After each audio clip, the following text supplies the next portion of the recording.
Morning বন্ধুরা, সবাই কেমন আছো? আশা করি ভালো আছো। আমিও ভালো আছি। আবারও একটা নতুন ব্লগে তোমাদের সকলকে জানাই অনেক স্বাগত, সাথে অনেক ভালোবাসা। তো আজ হচ্ছে একটা বিশেষ দিন, মানে একটা আনন্দেরও দিন বলতে পারো, আর একটা কিন্তু দুঃখেরও দিন। দুঃখের দিনটা তো তোমরা জানোই যে আজকের দিনে আমাদের 2019 সালে কি ঘটনা ঘটেছিল।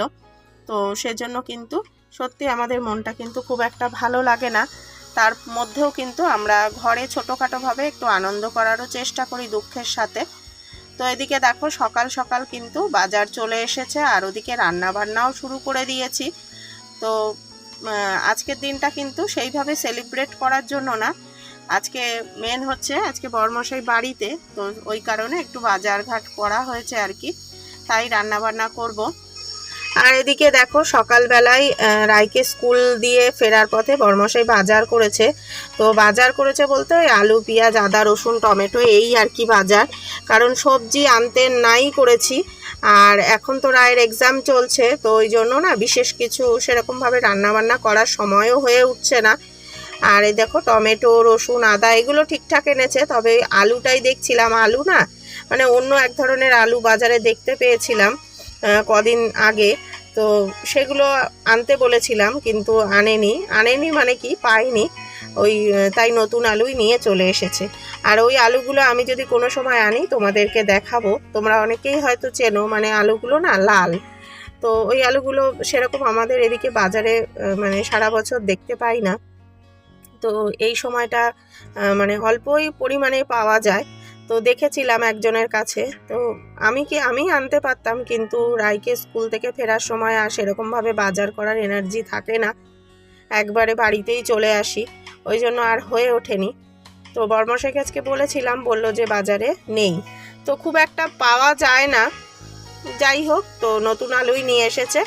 আর এদিকে দেখো রান্নাটাও বসিয়ে দিয়েছি। রান্না করব আজকে কি, তোমরা তো আলু মানে সাইজ দেখলেই বুঝতে পারছো, আজকে মাটনই নিয়ে এসছে। তো আজকে এই বিশেষ দিনটার জন্য যে এনেছে তা নয়, মানে বেশ কদিন ধরেই বরমশাই বলছিল যে মাটন আনবে। আমি না করছিলাম, কারণ রায়ের এক্সাম চলছে, তো একটু হালকাই রান্নাবান্না করার চেষ্টা করছি, মানে ওই মাছের ঝোল, ভাত, একটা মানে তরকারি, এরকম মানে মাংস টাংসগুলো দেওয়ার ইচ্ছা মানে নেই। তো আজকে বাড়িতে আজকে নিয়ে এসেছে, আর নিয়ে আসলে তো রান্না করতেই হবে। আর আমিও বলিও নি আর জানিও না যে মাটন আনবে। তো দেখো অল্প পরিমাণেই এনেছে, আর খাওয়ার ইচ্ছা হলে তো করব না কি আনতে বারণ করব, এটা তো নয়। খাওয়ার ইচ্ছা হলে অল্প হলেও কিন্তু করে দেওয়ার চেষ্টা করি। আর ওদিকে কিন্তু মানে রায়ের ফাইনাল এক্সাম চলছে, তোমাদেরকে বলি ফাইনাল এক্সাম, ওই কারণে কিন্তু সেরকমভাবে মানে ইউটিউবে আমি অ্যাক্টিভ থাকতে পারছি না, আমিও সেরকমভাবে তোমাদের সাথে ব্লগ শেয়ার করতে পারছি না, কারণ বুঝতেই পারছো ফাইনাল এক্সাম মানে কিন্তু অনেকটাই প্রেশার থাকে।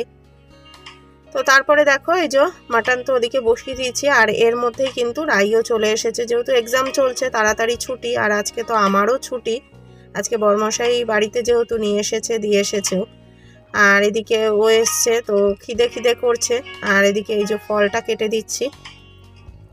তো আজকে ফলের মধ্যে হচ্ছে শাক আলুটা বিশেষ মানে খুব একটা ভালো খায় না, তাই একটু মানে ওই কেটে একটু নুন দিয়ে মেখে দিলে কিন্তু বেশ ভালো লাগে, ওইভাবেই দিচ্ছি। আর এই সময়টা কিন্তু শাক আলুটা বেশ পাওয়া যায়, আর আমার কিন্তু বেশ ভালো লাগে, মানে নুন ছাড়া খেতেও আমার বেশ ভালো লাগে। ওই রাই খুব একটা পছন্দ করে না, ওই জন্য ওকে একটুখানি ওই কেটে নুন দিয়ে মাখিয়ে একটু দেব। আর এখানে যে মাটনটা কষাতে বসিয়ে দিয়েছি, ও তো মাটনটা হলেই তাড়াতাড়ি করে ওকে আবার খেতে দিয়ে দিতে হবে। আর দেখো এই যে রান্নাটা কিন্তু একেবারে হয়ে গেছে। সেরকমভাবে আর রেসিপিটা শেয়ার করলাম না, মাটন রান্নার রেসিপি তো এর আগেও বহুবার শেয়ার করেছি। আর এই দেখো সব শেষে এই যে একটু গরম মশলা দিয়ে দিলাম, আর মানে মাংসটা না খুব ভালো ছিল, খুব সুন্দর সেদ্ধ হয়েছিল।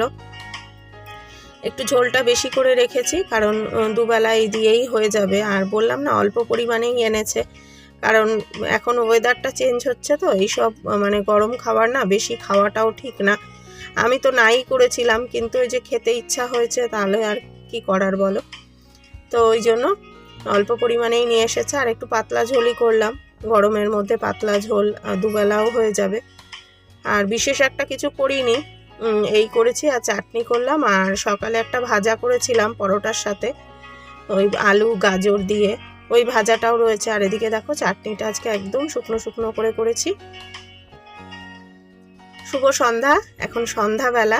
দেখো সন্ধ্যাবেলা বলতে রাত্রিবেলায় বরমশাই বেরিয়েছিল, ফেরার পথে এই যে নিয়ে এসেছে। আমি বারবার বলছিলাম, এটা বলতে পারো মানে আমি জোর করেই নিয়েছি আর কি, কিছু দেওয়ার কথা বারবারই বলছিলাম। তো যে কারণে এই যে একটা নাইটি নিয়ে এসছে, তো এটা প্রয়োজনই ছিল, কারণ ঘরের পরা নাইটিগুলো না মানে রঙগুলো একটু ফেডই হয়ে গেছে, আর কয়েকটা নষ্টও হয়ে গেছে, তোলা একেবারেই ছিল না। তো যে কারণে এই যে নাইটি একটা নিয়ে এসেছে। আর আমি না লাল রঙটা বেশি পছন্দ করি, মানে পছন্দ বলতে আমার খুব ভালো লাগে লাল রঙটা, তো ওই কারণে লালই নিয়ে এসেছে। তো আমি বলছিলাম যে অন্য কালার ছিল না, বলছে যে তুমি তো লালই পছন্দ করো, ওই জন্য লালই নিয়ে এসছে। আর দেখবে যে কোনো মানে রঙের মধ্যে কিন্তু লাল রঙটা কিন্তু বেশি ভালো লাগে, আর বিশেষ করে বউদের তো লাল রঙটা ফোটেও বেশি, কালো ফর্সা সবার গায়েই কিন্তু এই রঙটা বেশ ভালো লাগে। তো নাইটিটা বেশ ভালো হয়েছে, তারপরেও আমি বারণ করছিলাম যে এটা আনার কোনো দরকার ছিল না। তো এই যে বললাম বারবার বলাতে নিয়ে এসেছে। সে বিশেষভাবে এই দিনটা কিন্তু এইভাবে পালন করতে চায় না, তার মনটা কিন্তু খারাপই থাকে। আর এদিকে শুধু আমার আনবে তা তো হয় না, ঘরে তো মেয়েও আছে। তো ওই জন্য দেখো রায়ের জন্য এরকম একটা টপ নিয়ে এসছে। তো এই টপটাও ভালো হয়েছে, খুবই ভালো হয়েছে, আর রায়েরও পছন্দ হয়েছে। আর এই দেখো হাতাটাও বেশ সুন্দর ডিজাইন করা। তো এই হচ্ছে আজকের দিনে গিফট, এই দিয়েছে বলতে পারো আর কি, মানে চেয়ে নেওয়া। বললাম না ওই যে সে বিশেষভাবে দিনটা মানে এইভাবে আনন্দের সঙ্গে পালন করতে চায় না। তো যাই হোক, আর আমি কিন্তু খুব মানে কিছুই দিতে পারিনি, কিছু বলতে কিছুই না। এই দেখো বরমশাই আসার আগে এই যে গজা খাচ্ছিলাম দোকান থেকে নিয়ে এসে, তো এই গজাই এইটুকু মানে তাও দেখো খেয়েছি, দেখেছো ভেঙে এখান থেকে খেয়ে নিয়েছি, তারপরে এইটুকু খুব কষ্ট করে রেখে দিয়েছি। আসলে এই গজাগুলো খেতে না আমার বেশ ভালো লাগে। তো এইটুখানি কিন্তু আমি আজকের দিনে তাকে গিফট দিয়েছিলাম, তার দেওয়া গিফটটা আর আমার দেওয়া গিফটটা তোমরা দেখলেই। তো এই দেওয়া নেওয়ার মাধ্যমেই কিন্তু আজকের ব্লগটা শেষ করব। কেমন লাগলো তোমরা কমেন্টে জানিও। টাটা, সবাই ভালো থেকো।